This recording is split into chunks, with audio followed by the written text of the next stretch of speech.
For all you newcomers, we're going to be covering the basics of what Orcs and Warhammer 40k really are.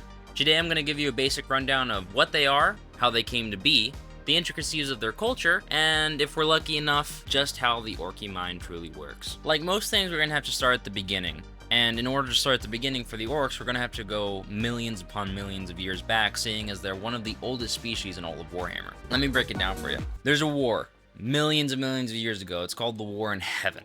It has two major factions. Massive psychic frogs called the Old Ones, and really shrimpy, cancerous aliens called the Necrontyr. The psychic frogs, otherwise known as the Old Ones, are masters of the psychic realm, magic, and other things of the immaterial, while the Necrontyr have mastered the physical realm. The one thing that they can't master, though, is a genetic defect that makes them super vulnerable to cancer. After a heated debate about whether or not the old, massive psychic gods should give them some sunscreen, the Necrontyr and them get into a tussle. I'm gonna scope over a holy crap ton of lore and just get to the good part where the Orcs come around. The war is really raging, and the Necrontyr are giving the Old Ones a serious run for their money. So to supply their military with the bulwark that they need to manage the front lines of this war, they make the Orcs. The Orcs were specifically engineered for war. The Old Ones designed them quickly. They needed to be strong enough to last in the war that they were being thrown into, while also not needing any training, which is a difficult ask. To fix this, they came up with the solution of ingraining warfare into their very genetics and ingraining it into their instincts, so as soon as a Orc was born, he knew what he was supposed to be doing. They also made it so that they could produce asexually, so basically produce without needing a mate or anything of the sort, which we'll get into more later. But the basic point is that Orcs were absolute giga giants on the battlefield, and during the War in Heaven, things were so hectic that Orcs, being a basic infantryman in this war, would make most things in 40k look like absolute sissies. But that's just the power scaling of ancient wars between gods, I suppose. Skipping to the end of the War in Heaven, the Old Ones leave a little sticky note on the front door saying that they're going to leave for some milk, and the Orcs are left alone at the house, wondering, what are we going to do? On top of this, the Necrontyr went to what they called a great sleep, and that's something that I'm not going to explain right now until we get into the Necron video, but basically, the end result for the Orcs is that they don't have any big enemies to fight at the time. And another essential part about the genetics all engineered towards war for the Orcs is that they actually needed an enemy to continue living, because it's actually genetically wired into them to need to fight in order to survive. The hope from the Old Ones, I believe, was that after the war ended, the Orcs would eventually starve out because there was no more enemies to fight. But now in a war-torn galaxy, with nothing left but remnants of what the Old Ones and the Necrontyr left behind, the Orcs began to devolve, because there weren't even strong enough enemies to keep them fed enough, even when they got the rare chance to fight. So over the course of millions of years, they would eventually devolve into Orcs as we know them today in the current setting of Warhammer 40k. Imagine going from this to that. Rough. Now that we have the groundwork of their genesis and how they were born, we need to talk about their culture and what makes Orcs so orky, and what makes them such an amazing Xenos and enemy for the Imperium of Man to have to face in Warhammer 40k. Over the course of this video, you're going to notice that I really love Orcs. They're just so great. So in order to understand their culture, we're going to have to understand Wog energy, or basically a psychic link between all Orcs that was ingrained to them in the Old Ones during the creation process. Wog energy is a unique kind of psychic energy, exclusive only to Orcs, and to keep it really simple, Wog energy is a unique resonance that all Orcs resonate at. The more Orcs that are around, the stronger the signal. The stronger the signal, the more Orcs come to said signal. The more Orcs that come to said signal, the stronger the signal. You get the point. It piles up until there's a point where the dam essentially breaks open, and the Orcs start what is also called a Wog.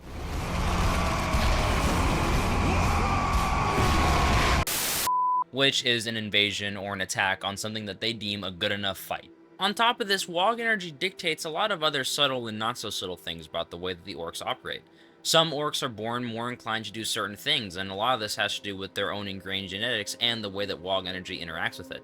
It also can summon latent abilities in Orcs, and specifically Orc psychics, and it also has something to do with the way that they can grow the more they fight. The more an Orc fights, the more it actually physically grows. The more it grows, the more leadership and respect it commands. A lot of that has to do with biology, but their biology is also intrinsically linked to the psychic energy that they emit. It's really interesting. It also allows them to bend the rules of reality just a tiny bit. This often is really exaggerated in memes and such, but Orcs can make things go faster by painting it red, or believe things should be more lucky when it's blue, and so on and so forth. They have a lot of colors. They have a whole rule system around this. It's kind of interesting. But it opens the gate to some pretty funny abilities that the orcs have access to. But they don't really know what they're doing because, frankly, orcs are too stupid to understand how to channel their Wog energy really intentionally. Even the psychically gifted amongst them just kind of do things. Now that you understand Wog energy and how it connects all orcs together, we need to get into a biological caste system of sorts that's actually quite rigorous in orc society. The big hulking green brutes that you know as orcs are not actually the only species in their family genome.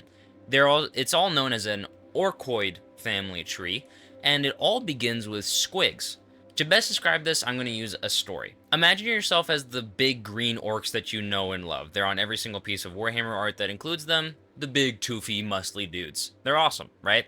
You go to battle on a planet and you get your head blown off. When you die, you release basically an explosion of microbiology in the form of spores, just like a mushroom. Because it turns out you're actually a fungus.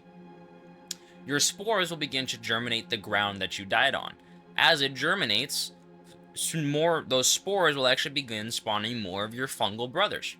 Most of the time, after the battle's, already simmered down because it takes a minute to grow, what will sprout out of the ground is something called a squig. Now, there's a lot of forms of squigs, like squigs and squig-offs, for instance, but basically they're all actually the same creature that evolves differently due to its surroundings, due to the genetic code that was imprinted into it, just from the beginning due to the Wog energy, or some other random combination of circumstances. But the point is, it's a wild beast. It's just the wild animals of the orcoid genome. So you have your wild squigs, and they come in a bunch of different shapes like I referenced before. But after you have your wild squigs, they will begin to spread and germinate more and more ground, and eventually snotlings will begin to sprout. Now, snotlings are the smallest of the humanoid orcoid family guys, but they serve a really important role. They begin, ironically enough, wrangling up the squigs and farming them, and in the process of farming them as a food source, they also germinate even more spores to begin sprouting the next step in the caste system, which is the grots. Now, these lovely little suckers are just ankle-biting construction workers at heart. They begin building the infrastructure that later orcs will begin to use as they sprout out of the ground. So, you have your wild animals, your food, and your entertainment. And then you have your farmers and your entertainment. And then you have your builders and your entertainment. And then you have the boys, or the orcs as we know and love them, and what you hopefully are in orc society, because the rest of them don't get really treated well. Because, obviously, what predicates this entire caste system and organizes them in ranking is size. Because the biggest is the bestest, by orc logic. Which, can't fault them. You know what I mean? What are you going to do? Fight the big guy that towers over you by like 7 feet? But, believe it or not, there's even more complexities behind this, a philosophically intensive caste system that they set up for themselves, where it actually breaks down into soft classes for the Orc Warrior class. For the most part, there's 4 classes. First, you have your boys, which are just your average run-of-the-mill orc who hasn't really done anything to prove themselves, and most of the time make up anything from adolescent to midlife orcs, I guess, if you have to describe it in an age group that we can understand. Not the most experienced. Most orcs that tend to live long enough don't stay in the boys too long, because the more they fight, the bigger they get. The bigger they get, the higher in class they become. It kind of thins out the weak pretty easy. Next up are the odd boys. Like I mentioned before in relation to Wog energy, some boys are just sprouted out of the ground a little bit different from the rest of their brothers. And there's a couple really cool examples of what make an odd boy. There are mech boys, which are the inventors, the mechanics, and the overall, creative types for the orcs. And basically all orcish technology will be coming from the mech boys and will most likely be being repaired by them too. But also, I need you to understand that they don't really know what they're doing. Again, they're just relying on pure genetic instinct and the general intelligence that's granted by the Wog energy. Another really cool class is the Weird Boys, and these are the psychics of the orcs. They actually channel Wog energy and absorb it from orcs around them and then channel it into attacks, which can super vary, just like most psychic things in Warhammer. It can range from breathing flame to shooting lightning out of your fingertips, Palpatine style, or teleporting yourself in front of a racing tank. You never know what's really going to happen when it comes to psychic stuff, and especially when you're an orc, because you have no idea what the hell you're doing. You're just relying on pure instinct, and it leads to some pretty crazy happenings. And final odd boy class that I'll describe is the Pain Boys, also known as their medics or doctors. Now, don't think of it as like a PhD doctor from Harvard, more so like a Frankenstein doctor.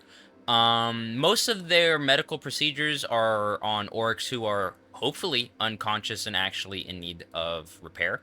And they kind of just grab the limb and slap it back on, try and staple it to make sure it stays there. But due to the fungal nature of orcs, that actually tends to be enough. If it's not that, then they're just playing with an orc's corpse and trying to get it alive again with a new cybernetic arm or leg or some random ass attachment that, you know, a mech boy made and he thought would be funny to put on one of the boys. So yeah, they're known as Pain Boys. They're not a fun doctor's visit. Next up are the knobs. Generally speaking, all knobs are just bigger, meaner versions of their orky boy or odd boy compatriots, but they generally just get bigger armor or better cybernetics or a cooler bike. They're just higher in rank and a lot stronger because the higher in rank you are, the bigger you are. The bigger you are, the longer you've been fighting. The longer you've been fighting, the more experienced and scary of an orc warrior you are. So knobs are pretty badass actually, and I'll put up a couple images right now so you can see different examples of knobs. Like right here, I'll have a Mega Knob, which is like the power armor version of an orc, and they actually wear Terminator equivalent power armor a lot of the time because orky technology is funny like that. And then there's Cyborgs, which I think is a fantastic name, by the way. And Cyborgs are cyborg orcs. And then the final class, the most important class, the biggest class, the meanest class, the greenest class, the Warlord, or should I say War Boss. These guys lead the Wogs. They're the biggest emitter of Wog energy, and they are the toughest, meanest orc around, just like I previously said. The biggest example of a War Boss is actually the main character of the Orcs in Orc Jesus, Gazgul Thraka. He's leading the largest Wog as the prophet of Gork and Mork, their two orky gods, and he is trying to reclaim the glory of all orc kind, but I'll get into that more later. But war bosses are really cool. They're just the main characters of the Wog, basically, and they lead it because they're the biggest and most capable. Now, the cat's out of the bag now that I mentioned their names, but I've been trying to avoid Gork and Mork up until now due to the immense complexities of the theological arguments that go behind the complex religious system that the orcs have. Prepare yourself.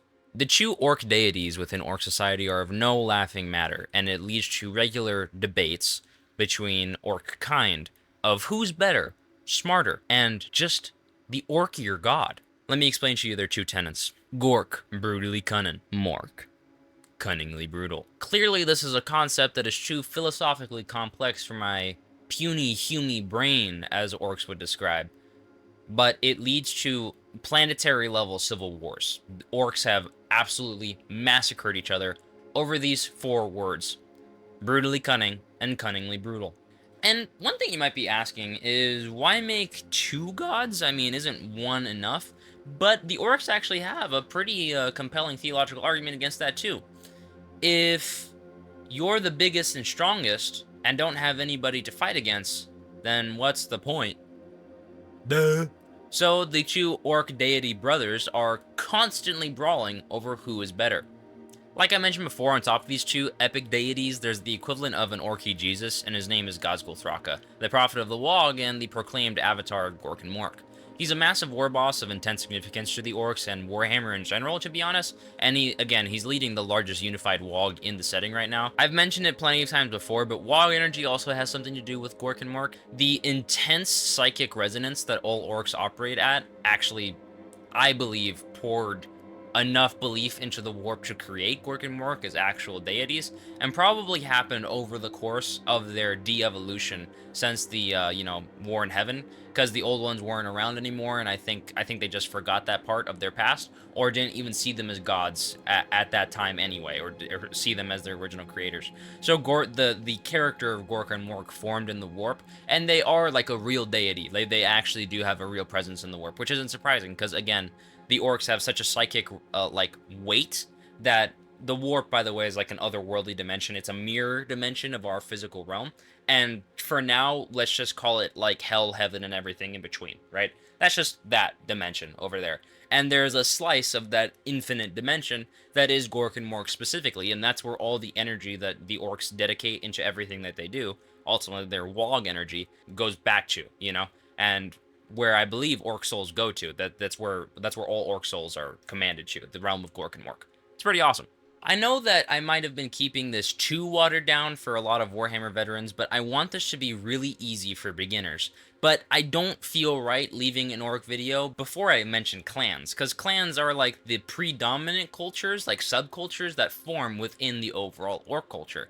Every clan has their own belief system, way that they handle war, weapons that they prefer, everything. It's really cool, and it brings a lot of personality to orcs, in my opinion. But we're going to do a real quick lightning round of a list, okay? First up, the Bad Moons. They're the richest boys around with the coolest, snazziest weapons and gear. They grow the most teeth, and in orcish economy, teeth are dollars. So, yeah, they're just the richest. But that doesn't matter. Other orcs don't see it as unfair because they can always just come up to one of the Bad Moons and punch them in the face and knock out their teeth. Easy solution. Next up is the Blood Axes. They were the first ever encountered orc clan by the Imperium of Man, and oddly enough, really accepting of human tactics. Among these tactics are camouflage, tactical retreats, and even working as mercenaries or trading with humanity.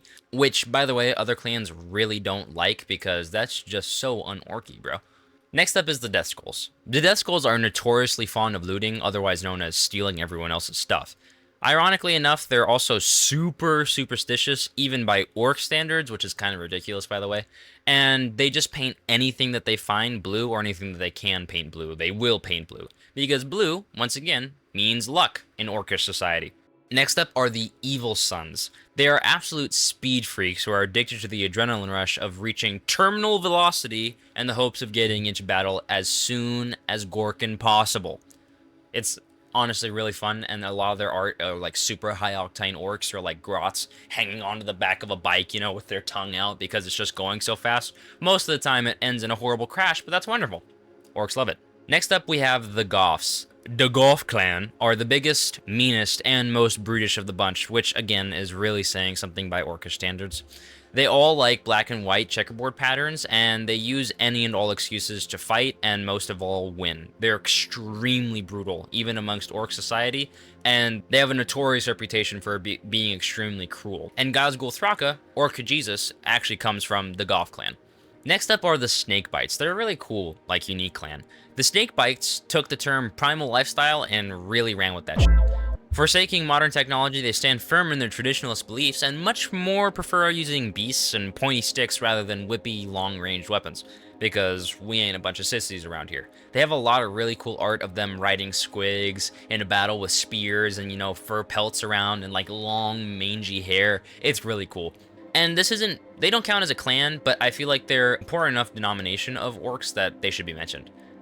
It's the Freebooters. The Freebooters, there's no other way to say it, they sail around the empty void of space in search of other ships to raid. They are just straight up orky pirates. They didn't fit in with their clan, and they just congregated together, attracted to each other's Wog energy, and decided, let's raid any ship that we come across and steal the loot. Because orcs love shiny stuff. Almost as much as they love fighting.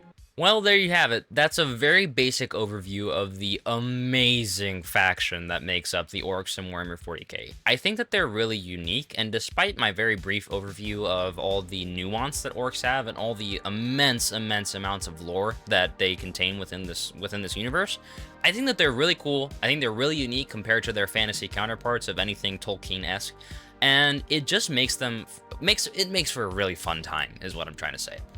If you enjoyed it, please let me know. If there's anything that you think I missed, let me know down in the comments.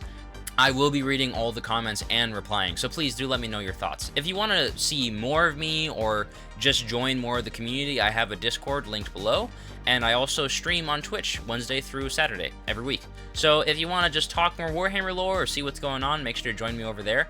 And if you enjoyed the video, make sure to like, comment, and subscribe. Anyway, thanks for watching, and oh, before you go,